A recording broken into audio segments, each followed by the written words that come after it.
देखो कितना विश्वास होता है भक्त को, कैसा वो श्रद्धावान होता है। एक राजकुमारी और दूसरी एक जमींदार की पुत्री, दोनों को मित्रता थी। एक दिन राजा के यहां भगवत प्रेमी महात्मा आए। वो संत सेवी राजा थे, महात्मा जन आते रहते थे और महात्माओं का कार्य ही होता है निरंतर अपने प्रभु की सेवा और सुमिरन में मगन रहना। सेवा सुमिरन ये बहुत बड़ी सामर्थ्य है। अगर हम हर समय सेवा और सुमिरन में रहें तो कभी कोई माया प्रपंच हमें परास्त नहीं कर सकता। जहां हम सेवा सुमिरन से अलग हुए वहीं माया का प्रभाव पड़ता है। भगवान का शालिग्राम स्वरूप उनके पास था, खूब भाव से सेवा कर रहे थे और नवीन अवस्था की कोमल हृदय वाली ये दोनों सखियां देख रही थी। इनके मन में आया ऐसे हम भी ठाकुर सेवा करेंगे। देखने से सुनने से हमारे हृदय में प्रभाव पड़ता है। गंदी बातें देखेंगे, गंदी बातें सुनेंगे, उसी का चिंतन होगा, हृदय गंदे आचरणों की प्रेरणा वाला बन जाएगा। अगर हम भागवतिक बातें सुनेंगे, भागवतिक दर्शन करेंगे तो भागवतिक चिंतन होगा, हृदय भागवतिक प्रेरणा वाला बन जाएगा। कई दिन संत भगवान रुके, रोज सेवा कीर्तन कथा, सरल हृदया। उन दोनों सखियों में बात आई कि चल करके संत भगवान से कहते हमको भी ठाकुर जी दीजिए। दोनों ने चरण पकड़कर प्रार्थना की, गुरुदेव हमारे हृदय में भी इच्छा हो रही कि हमें ठाकुर सेवा मिले। अब दोनों बच्चे ही थे। संत भगवान ने विचार किया सेवा पद्धति में बहुत सावधानी की आवश्यकता होती है। अभी ये बच्चे हैं, कहीं सेवा अपराध न बन जाए। सेवा अपराध भी होता है। उपासना में चलने वाले उपासक को सेवा अपराध और उप सेवा अपराध 32 ये 64, इन पर सावधान रहना चाहिए। ये गलती नहीं होनी चाहिए। जैसे आप ठाकुर सेवक हैं, अपने घर में सेवा विराजमान किए हुए हैं। आप जैसे आपको ठाकुर जी के दर्शन के लिए जाना है, जहां तक ठाकुर जी के दर्शन करने के लिए जाना है, हो सके तो पादुका न पहने, नंगे पैर दर्शन करने जाए। यदि आप में ऐसी सामर्थ्य नहीं है किसी कारण से, तो सीढ़ियों में पादुका नहीं पहनना चाहिए। जहां से मंदिर की सीढ़ियां हैं, पादुका उतारकर माथा रखकर सीढ़ी में फिर चढ़ना चाहिए। खड़ाओं या पादुका पहन करके श्री विग्रह के दर्शन करने के लिए जाने में फिर अपराध लगता है। अरे अपने मालिक के दर्शन करने जा रहे हैं, स्वामी के दर्शन करने जा रहे हैं, प्रभु के दर्शन करने जा रहे हैं, तो अपनी कुटिया से और मंदिर तक नंगे पैर जाना चाहिए। ये भावना रखनी चाहिए। भरत जी जा रहे हैं प्रभु के दर्शन करने के लिए, अयोध्या से पैदल ही चले थे, तो सुकुमार चरणारविंद तो बड़े बड़े फफोके छाले पड़ गए थे। वशिष्ठ जी ने देखा, सबने मिलकर भरत जी से कहा पालकी पे बैठ जाइए। तो उनका हाँ, मेरे प्रभु यहां नंगे पैर चले हैं और मैं पालकी पे बैठ जाऊं? उचित तो यह है कि अपने प्रभु के दर्शन के लिए मैं जा रहा हूं, तो जहां जहां प्रभु के चरण पड़े वहां मेरा शीश पड़े, अर्थात सिर भर जाऊं। उचित असमोरा सप्ते सेवक धर्म कठोरा, यहां मैं सर के बल चल के जाऊं, पर असमर्थ हो। तो आप कह रहे हैं पैर में छाले पड़ गए, आप सवारी में बैठ जाइए। ऐसा नहीं हो सकता। तो अपने प्रभु के दर्शन करने के लिए जब जाए तो हो सके, सामर्थ्य हो तो पादुका न पहने, कोई खड़ाऊं चप्पल जूता आदि ना पहने। अगर पहने हैं तो बस सीढ़ी तक ही पहन कर जाए, ऊपर सीढ़ियों की नहीं। इतने सुकुमार मत बनो, ये आग में जलाया जाएगा शरीर, ये गाड़ दिया जाएगा शरीर, इससे ज्यादा प्यार ना करो। अब इतना दृढ़ विश्वास कि ये बच्चे हैं, सेवा भाव कैसे पूर्ण कर पाएंगे? तो उन संत भगवान ने दोनों बच्चियों से कहा कल ठाकुर जी लाएंगे, हम आपको दे देंगे। तो गांव में घूमे तो आसपास गोले गोले से पत्थर मिले, पत्थर लाए 2 और कहा कि ये लो तुम्हारे ठाकुर जी हैं। दोनों को दिया। देखो गुरु वचनों पर और गुरु प्रदत्त सेवा वस्तु पर कितना भाव होना चाहिए। उन्होंने दृढ़ विश्वास किया कि मुझे भगवान गुरुदेव ने दिया, ये भगवान है मेरे। दोनों ने अपने हृदय से लगाया। अब एक जमींदार की पुत्री थी, एक राजकुमारी, स्वर्ण के सिंहासन में, और उनका नाम रखा शिलपिल्ले ठाकुर। शिल मतलब पत्थर, तो उनका तुम्हारे ठाकुर का नाम शिलपिल्ले गोविंद है। दोनों सिंहासन पर रखकर आराधना करती। भाव प्रतिपल बढ़ता गया, नाम निरंतर जप। गुरु प्रदत्त ठाकुर पर विशेष चमत्कार हृदय में प्रकट होता है यदि उन्हीं की नियमावली से चलो। अपने मन से बाजार से खरीद लाए, विराजमान किए हैं, कभी सेवा की कभी नहीं की, वो भी अच्छा है, कम से कम भागवतिक भाव तो है। लेकिन सिद्धि जो प्राप्त होती है वो गुरु कृपा से, गुरु प्रदत्त ठाकुर से। जैसे धन्ना जी को भांग के बट्टे में ठाकुर जी प्रकाशित हो गए, गुरु प्रदत्त। अब ये सखियां जब बड़ी हुई तो इनके ब्याह की बात हुई। तो जो राजकुमारी थी उनका राजकुमार से किसी से ब्याह तय हुआ, ब्याह हो गया। अपने माता पिता से जब विदाई ली तो अपने ठाकुर जी को जो सिंहासन में थे, सिंहासन से एक सुंदर पेटी में से और गोद में रखकर, और अंदर ही अंदर जल रही है कि प्रभु मैंने प्रीतम आपको माना है, संसार के व्यवहार में ये प्रीतम बना हुआ है, पर प्रभु हमारे प्रीतम दो नहीं हो सकते, हमने हृदय से आपको माना। इसी विचार में वो बड़ी उदास है। पहले पालकियों में ऐसा राज सैनिक चल रहे हैं, पालकियों में वो बहू जा रही है और राजकुमार घोड़े पर। राजकुमार बार बार पालकी के समीप जाता, दर्शन करने की इच्छा होती है ना, तो उदास देखता, मन में बड़ी गिलानी हुई। उसने कहा, एक नदी थी, उसने कहा यहां हम थोड़ी देर विश्राम करना चाहते हैं, राजकुमारी की पालकी रखी जाए और सैनिक दूर खड़े हो। तो राजकुमार वैसे ही आज्ञा हुई।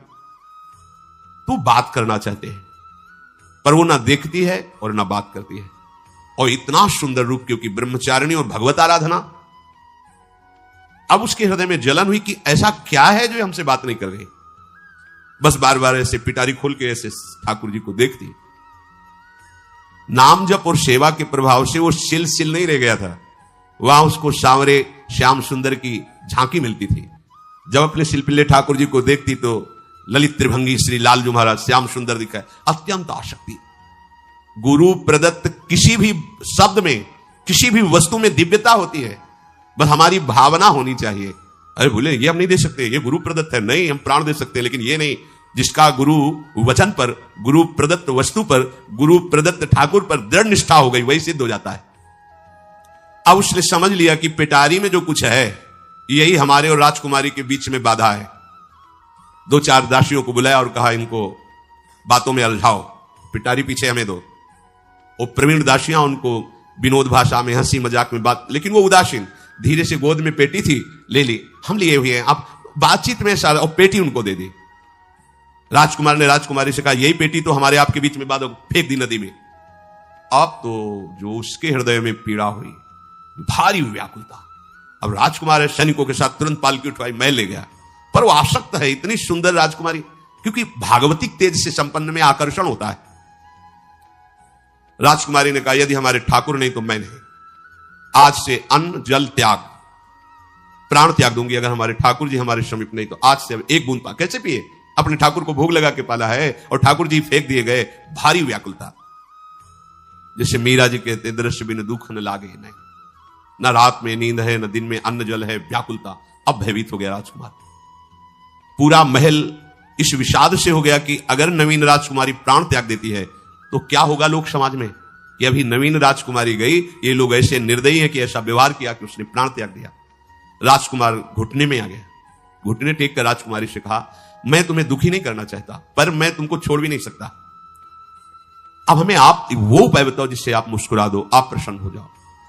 तो उनका, हम अपने ठाकुर के बिना जीवित नहीं रह सकती, यदि आप हमें जीवित देखना चाहते तो हमारे ठाकुर जी ला के दो। हमारी भागवतिक निष्ठा ऐसी होनी चाहिए कि जो गुरु जी ने मंत्र दिया है, जो गुरु जी ने उपासना दी है, उसमें दृढ़ विश्वास होना चाहिए। हमारे अंदर किंचन मात्र फिसलाव नहीं होना चाहिए। और आगे जो महामहिम सूत्र है, जब तक हमारा मन प्रभु में समर्पित ना हो जाए तब तक पाप होने की संभावना होती है, बड़े बड़ों से चूक हो जाती है। इसमें यह नहीं कहा जा सकता कि हम इतने वर्ष से साधन में लगे, हमसे चूक नहीं होगी, ये तो भूल जाना। बड़े बड़ों से चूक करवा देना माया का कार्य होता है, पर जिनका मन प्रभु को समर्पित हो गया है उनसे चूक नहीं हो सकती। इसलिए जो अगला सूत्र वर्णन किया कि जितने भी पापाचरण होते हैं वो सब मेरे से होते हैं, ऐसा उपासक दृढ़ निश्चय करे। ऐसा नहीं कि पापाचरण भगवान से, भगवान करा रहे हैं। जिन लोगों का एक प्रश्न होता है कि जब सब कुछ भगवान करा रहे हैं, भगवान की इच्छा के बिना पत्ता भी नहीं हिलता, तो जो हम पापाचरण, गलत आचरण, वो भी तो भगवान ही करा रहे हैं। इस विषय को समझना है। आज के समाज का जो मानसिक स्तर है, जब हम त्याग की बात करते हैं कि गंदे आचरण नहीं करने चाहिए, तो जो समझाया जाता है, जो समझ है आज की आधुनिक, वो ये समझ है, कुछ ऐसे जनों ने ये निर्धारित भी किया है कि बहुत भोग कर लेने पर फिर समाधि की प्राप्ति होती है। अगर ऐसा होता तो लाखों लोग समाधि को प्राप्त होते, लाखों लोग बिना साधना के। क्यों? बचपन से लेकर के पूरे जीवन तक भोग ही भोग रहे, सब समाधि में पहुंच जाते। प्रायः सबके दिमाग में बात बैठी है कि अगर हम भोग ले तो हम मन को समझा सकते हैं, लेकिन आप बात अनुभव की समझ लीजिए कि आप भोगने के लिए जे ही गए तो मन के गुलाम बन करके गया, वो कभी तुम्हें मुक्त होने का अवसर नहीं देगा। जैसे हम भोजन कर लेते हैं तो लगता है अब कुछ नहीं, लेकिन 6 घंटे व्यतीत होते होते पर्चा बन जाएगा कि ये चीज फिर चाहिए खाने को। ऐसे ही कोई भोग भोगने के बाद कुछ क्षण के लिए उससे विरति हो जाती है, ठीक है, लेकिन फिर कुछ मिनट होने के बाद फिर नई स्फुरणा, नया संकल्प, नई क्रिया, नई भोग वासना सब हृदय में देख लो। इसके लिए किसी और से सलाह लेने की जरूरत नहीं। इसलिए ये जो संतों का मत है, शास्त्र का मत है कि भोगों के भोगने से भोग वासना दृढ़ होती है, कामना बढ़ती है, ना कि शांति मिलती है। लेकिन आधुनिकता में भोगों को भोगने से शांति मिलती है, ऐसी धारणा बनी हुई है, और ये गलत है। और ये इतनी गलत हो जाती है कि हम हत्या करने लगते हैं, हिंसा करने लगते हैं, पूज्य जनों के साथ दुर्व्यवहार करने लगते हैं। आज तक भोगों में इति नहीं हुई। देवयानी जी भगवान शुक्राचार्य जी की पुत्री हैं। वो इतनी सुंदर हैं कि कोई अप्सरा भी उनसे होड़ नहीं कर सकती, क्योंकि भगवान शुक्राचार्य की पुत्री जितेंद्री, पवित्र, भगवत आराधन संपन्न। बड़ा प्रसंग है, उसको ना लेते हुए हम सारांश में बता रहे। वृषपर्वा की पुत्री शर्मिष्ठा, ये असुर राजकुमारी है, दैत्यराज वृषपर्वा, उनकी पुत्री शर्मिष्ठा, और दैत्य गुरु भगवान शुक्राचार्य उनकी पुत्री देवयानी बड़े समाज के साथ जंगल में गई हुई थी। एक बड़ा दिव्य सरोवर था, तुलसी में सब राजकुमारियां स्नान कर रही थी। अचानक वहां से कोई महात्मा निकले तो जल्दी में सबने वस्त्र धारण किए, तो शर्मिष्ठा के वस्त्र देवयानी ने और देवयानी के वस्त्र शर्मिष्ठा, वो महात्मा निकल गए। वहां कोई उनको टिकना तो था नहीं। देवयानी ने देखा कि मेरे पवित्र वस्त्र, देवयानी ने वस्त्र धारण नहीं किया शर्मिष्ठा के।